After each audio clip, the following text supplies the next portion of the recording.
If you're ready to explore the Hebrew roots of your Christian faith, then grab your Bible and let's get started.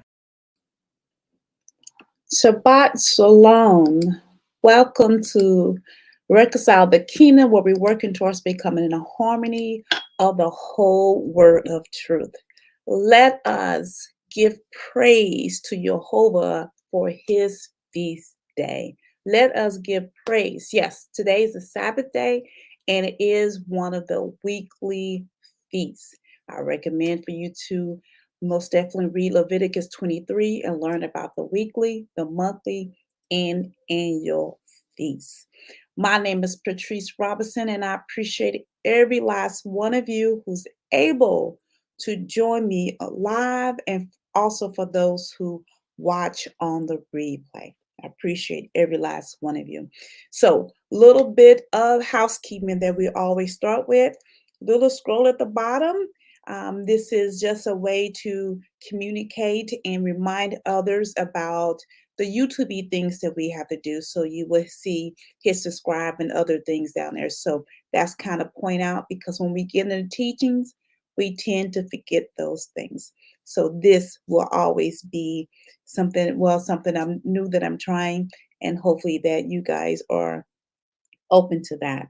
A recap from last week. Last week was one of those teachings that we was able to look at the different perspectives of Matthew, Mark, and Luke. That's 3 out of the 4 of the Gospels. So we took into account of the event of the demon possessed men. So we gathered that information from those Gospels. And so I think it's nothing new, because I believe we also did that in last season. And as you will find out, we'll be doing more and more of that. But just thinking about last week's teaching with the demon possessed men, I think what still puts me at awe is that the people did not pay attention to one of their citizens who was clothed in his right mind. Instead, they was worried about these pigs, what we would call the economics of the community that they have lost. And I'm pretty sure they was worried about what else that Yeshua was going to do, and cause the time he was there, and they asked him to leave. But I'm so glad that Yeshua left a testimony, that he left the men behind to preach the gospel of the kingdom. So nevertheless, he was able to do the kingdom work by sending others. Now, just want to remind us that we're picking up from when the people of the capitalists, the Gadarenes, who asked Yeshua to leave, his disciples and him to leave. So he is on his way back home, and we know his home is the Sea of Galilee, and that is where he lives. So that's where we will be picking up from on today. So once again, thank you for joining me, and for joining me on this journey. I'm sorry. As we are exploring the gospel writings, we are exploring the gospel writings to follow his footsteps, to follow his ministry, to understand what the master teacher had taught. I welcome you, and I encourage you to share this with your friends and with your families, and let them join us on this journey as we are examining the master teacher, his deeds, and what he has taught. This is important to every believer. It's very important. So we have a lot to cover on today. There's going to be a lot that we're going to cover. And so I hope that you have your Bible in front of you. I hope that you have all your writing utensils in front of you, because you're going to need it on today.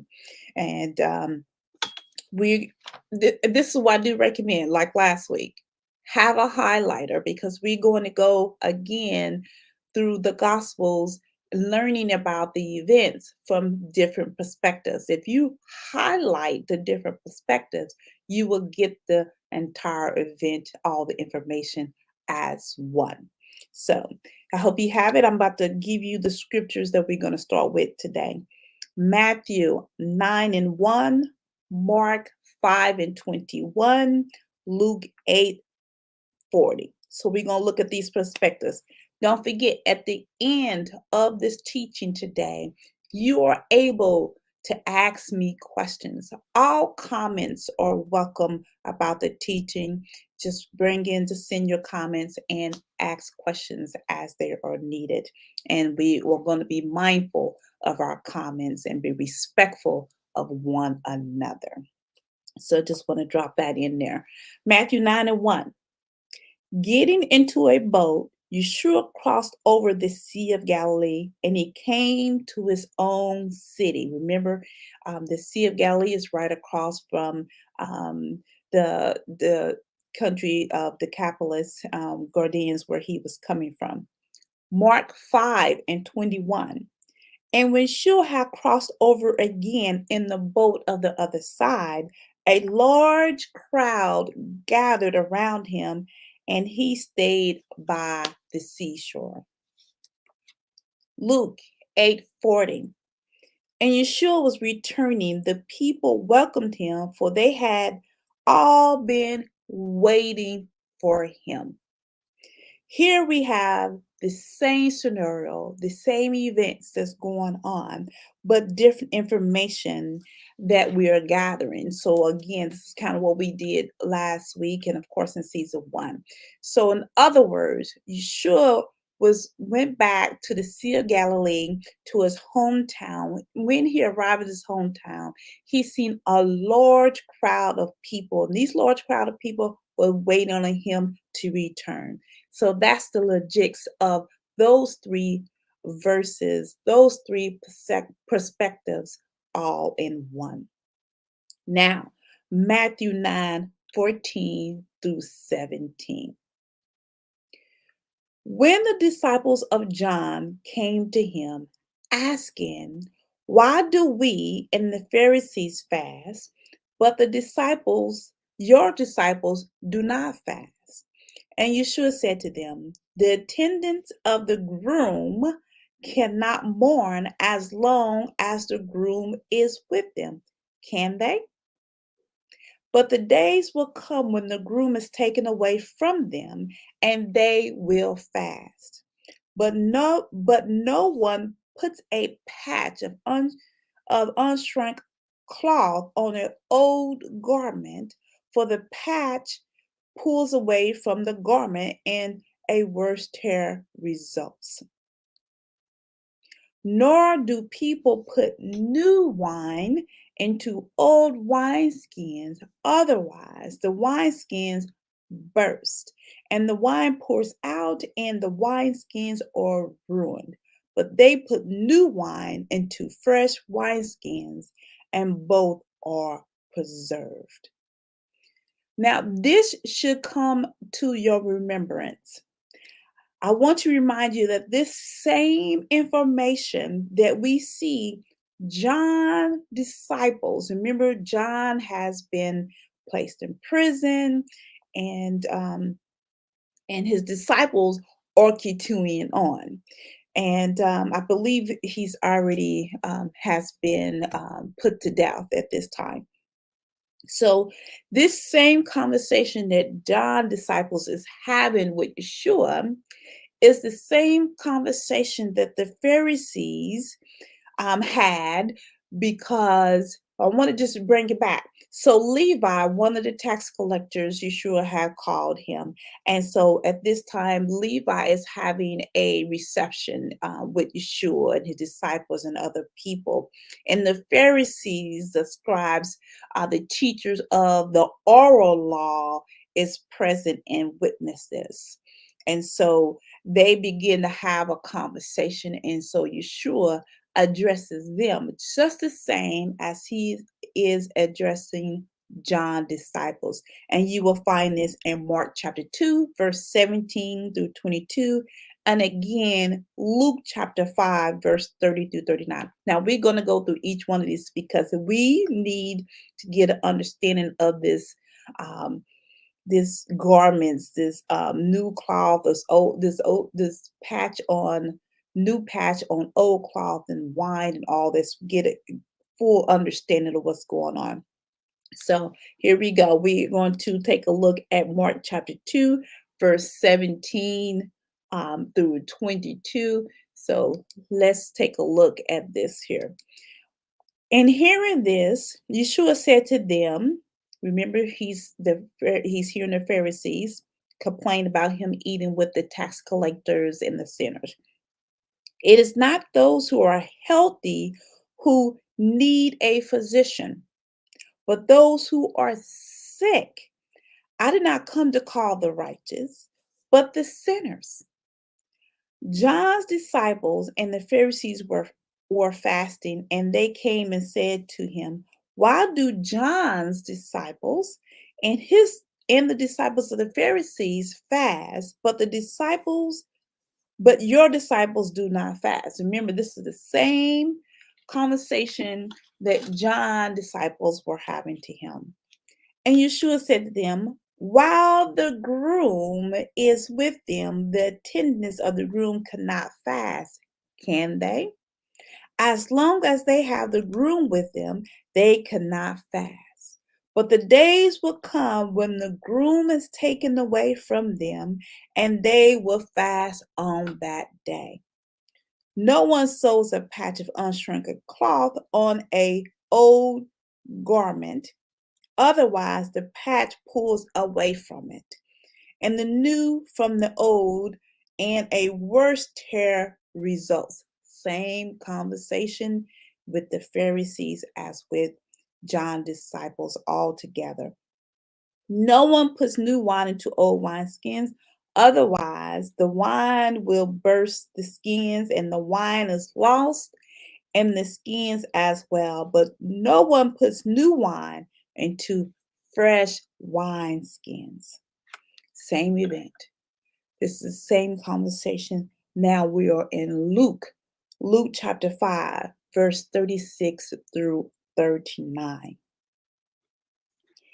And he was also telling them a parable. See, this wineskin and all of this is a parable.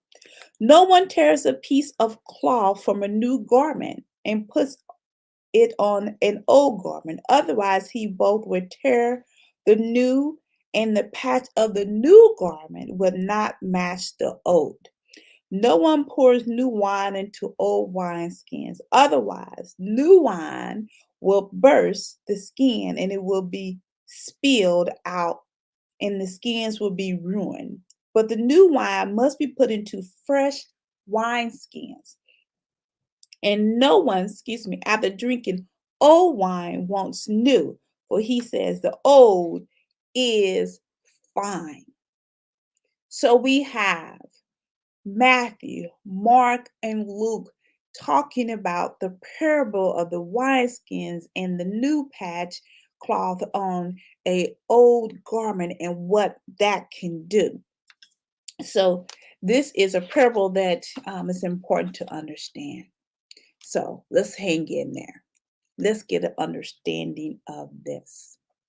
You might have heard that Judaism is the faith of the people of Jehovah in the Old Testament. You might have heard this. You know, this is what people would say was mixed with the Old Covenant. So they will say Yeshua was telling the people about this wineskin, that he had not come to renew the Judaism faith, but to bring in a new thing. Now, this is only partially correct. Partially. The faith of the land, which we covered in season 1, at the time that Yeshua walked the earth, starting back to Babylon, Jehovah's people created a new faith. They created this new faith, which we will see the Pharisees and the scribes are teaching what we call the oral law, which we call today of the Judaism faith. So this is something that began back in Babylonia. So the faith of the land he being Yeshua, did not come to renew. That's correct. He did not come to renew the faith of the land of that time, but he came to end it because it was not the faith that the Father, Jehovah, had instituted. He came, Yeshua as being he, to renew the people back to the teachings of Moses. See, people of the denominational or religious system confuses the teaching of Moses as the faith of Judaism. I recently just read some commentary of the Christian faith who teaches this. And this is, as a Christian, this is what I thought all the days of my life. But I want us to go back. I want us to understand what Moses is teaching, what Yeshua is teaching. I want you to think about this. Let's go to Deuteronomy chapter 18, verses 14 through 16. For these nations which you are going to disposes it, listen to soothsayers. I'm getting tongue-tied. Listen to soothsayers and diviners. So the land that the children of Israel is going to possess, the people of that land worship idols. They listen to wizards, soothsayers, diviners, and those type of people. But as for you, Jehovah Elohim has not allowed you to do so. So we're not supposed to be seeking these diviners, these psychics, these wizards, and all of this. He said, don't do this. Jehovah Elohim will raise up for you a prophet like me. This is Moses speaking. This prophet like me from among you, from your countrymen, to him you shall listen. This is accordance with everything that you asked of Jehovah, your Elohim, at Horeb on the day of the assembly, saying, do not let me hear the voice of Jehovah, my Elohim, again. Do not let me see the great fire anymore, or I will die. So remember, this is from Exodus chapter 20, when Jehovah came to meet his people and they didn't want to hear it anymore. So there was a mediator that they assigned, Moses. And because of all of this, their decision, he sent in a prophet like Moses. We knew he was coming back in Genesis 3:15. Now he's getting more in detail that he's going to be a prophet. And actually, Peter had a conversation, and he was teaching this in Acts chapter 3. And he confirmed that Yeshua is that prophet. Let's read this. This is Acts chapter 3, verse 20 through 23, but we are just going to read verse 22 through 23. And Moses said, Jehovah Elohim will raise up for you a prophet. Now, this is after this is when the land that you're going to get, you're going to dispossess this land. And this is, you don't do what they do. And so Peter is confirming who Yeshua is.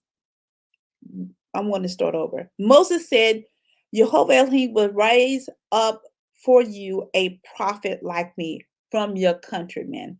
To him you shall listen regarding everything he says to you.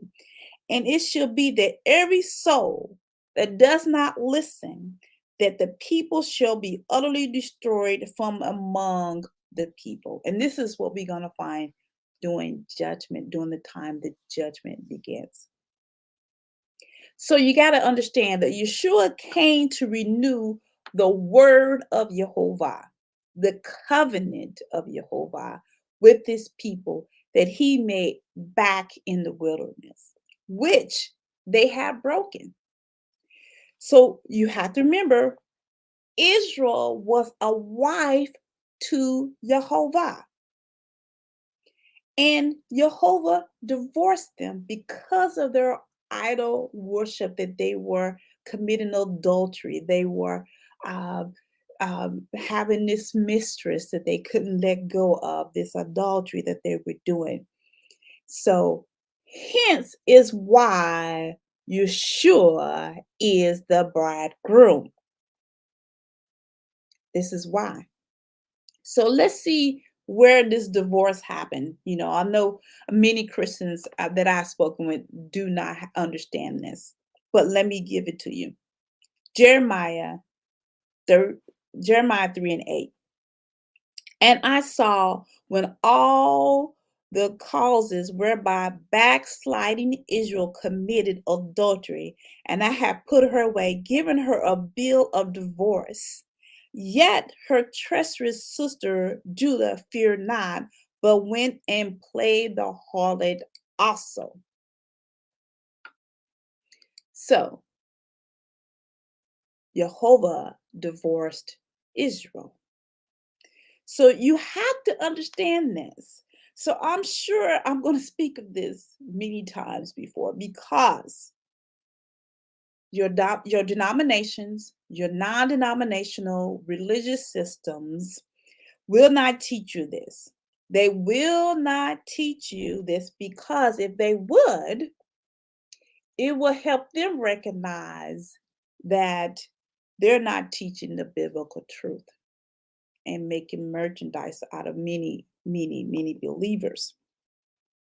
So, in other words, what am I saying about this parable? This parable is about the wine skins and the cloth and the garments and stuff like this. What am I saying? The old wine is better. The new wine of Judaism does not work. Let me repeat this. The old wine is better. It's just fine as it is. The new wine at that time in the land, that wine, the wine of the oral law, does not work.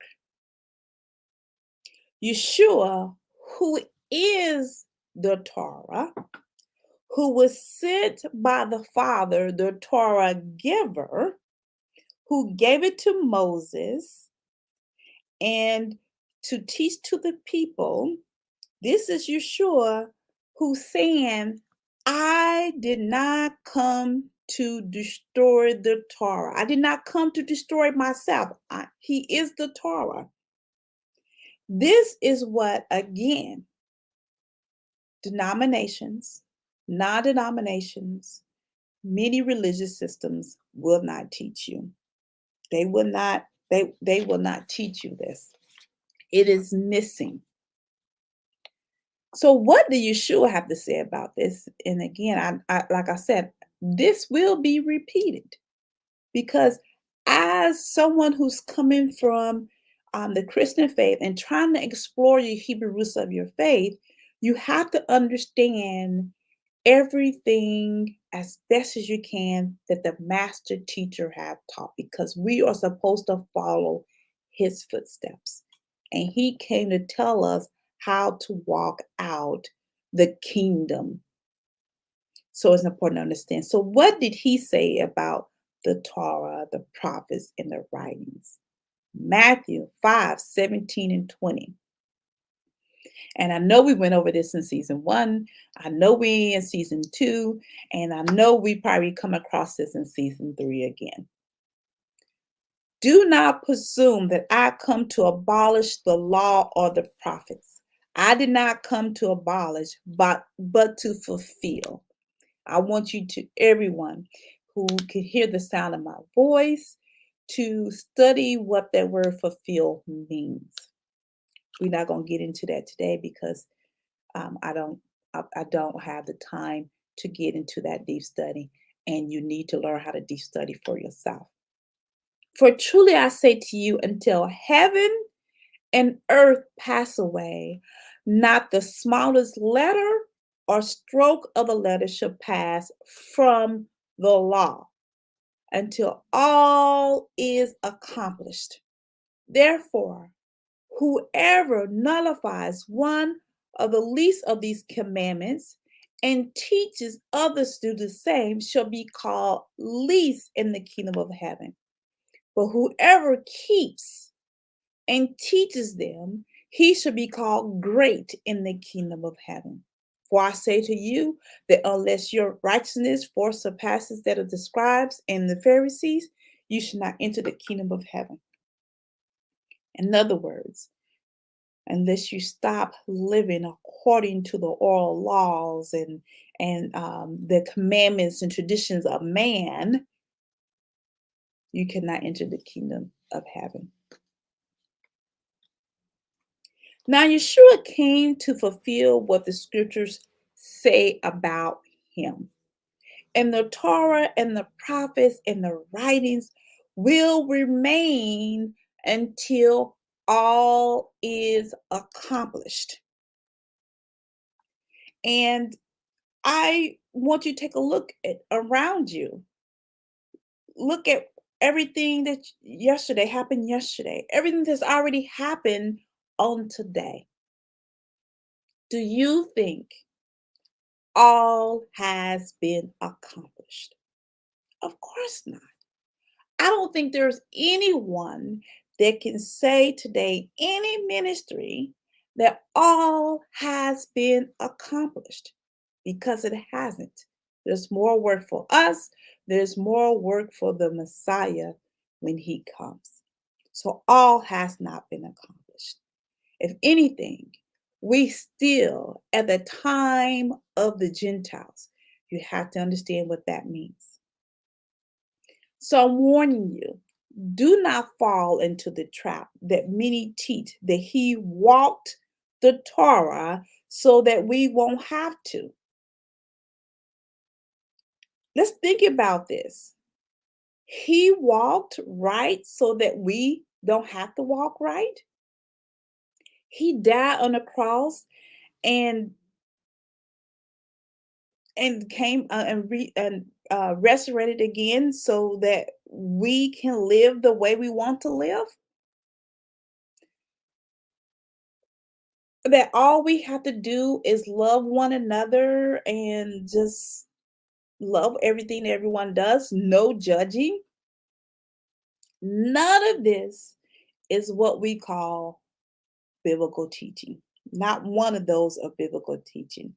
In fact, let me tell you something that you're still not going to get or hear about among these denominationals and religious systems. You don't hear much about it. You don't hear much about it. Let me tell you about the bride of Yeshua. Let me tell you what you're not going to hear about the bride. Because as a bride, we're the bride, the body Messiah, we're the bride, the assembly, the congregation, we're the bride. We're being prepared for Yeshua. And this means that we have to present ourselves as holy and no spots. Matter of fact, Paul, so that's his Hebrew name, in Ephesians, bring this up, Ephesians 27, that he might present to himself an assembly, a congregation of called out ones. I use the word church usually, the church, and all her glory, having not a spot or a wrinkle or any such thing, that she will be holy and blameless. This is what you will not hear. No one teaches you on how to become a bride of Messiah. We must get prepared and be ready to be a bride and make others the bride by making them disciples. Revelation 9:7 says, "Let us rejoice and be glad and give glory to him because the marriage of the Lamb has come and his bride has prepared herself." Now, I can go on and on and on, and maybe that should be a separate teaching one day. But what Yeshua is explaining to the disciples of John and to the Pharisees, what he's trying to get them to understand is that he is the bridegroom at this moment, sitting and teaching and giving examples and living a life before his disciples so they don't fast because he's there. He's present with them. And so he's telling them when he leaves, then they will be fasting. Let's go over one more event because this is actually going to prepare us for next Sabbath day, next feast day. We're going to find this event in Matthew 9:18 and 19, Mark 5:22 through verse 23, Luke chapter 8:41 through 42. And it reads as we're going to go Matthew 9 and 18, verses 18 through 19 first. While he was saying these things to them, behold, a synagogue official came and bowed down before him and said, "My daughter has just died, but come and lay your hand on her, and she will become alive again." Yeshua got up from the table and began to accompany him along with his disciples.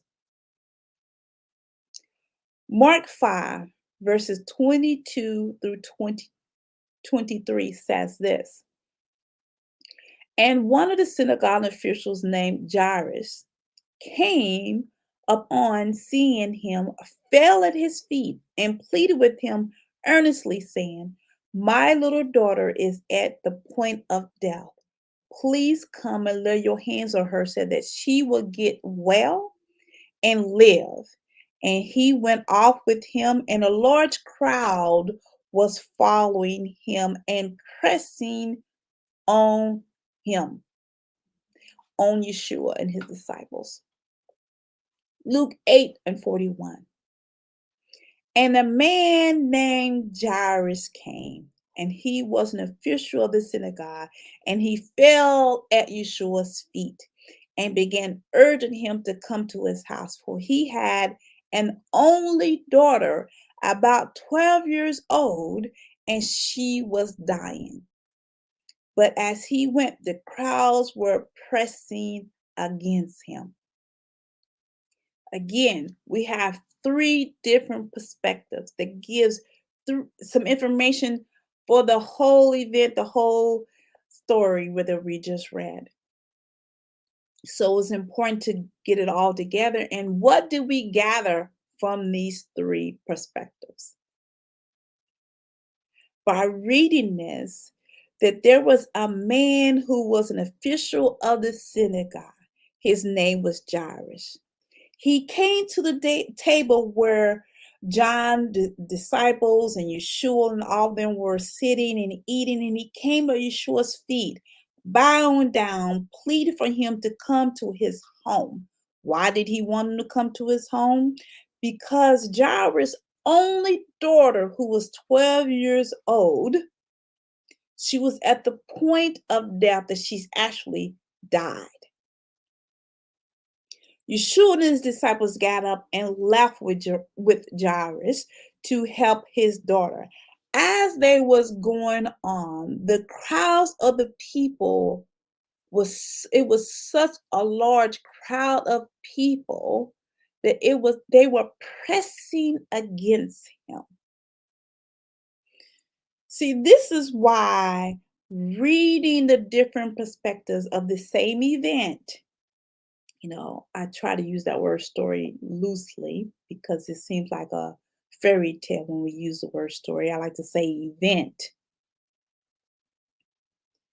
Looking at this event that's in all three of these gospels give us a whole picture. Without us reading Luke chapter 8, we would not realize that she was the only daughter and that she was 12 years old.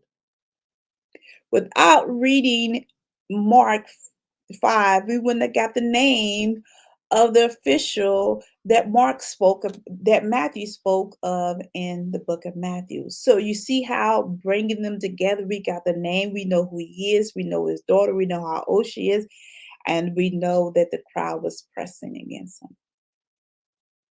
So it's important to put it all together. So I don't see any comments, any questions for today. So I'm assuming that you got all the information that you know of today. I think we covered quite a bit today, but this will set us up for next Sabbath day lesson when we are on episode 13. I want to remind you that that I am live, I should say, on Tuesdays and live on Saturday. Tuesday at 7 o'clock p.m. We're going through the Torah, and of course, on the Sabbath day so far, we are following the footsteps of the master teacher. So most definitely, I appreciate every last one of you that came on today. Don't forget to hit that subscribe button. Don't forget to comment, like, and share with your friends and your family of these teachings that you're getting here on today. May Jehovah bless you and keep you. May Jehovah shine his face on you and give you his favor. May Jehovah shine his face towards you and give you his peace. In the mighty name of Yeshua,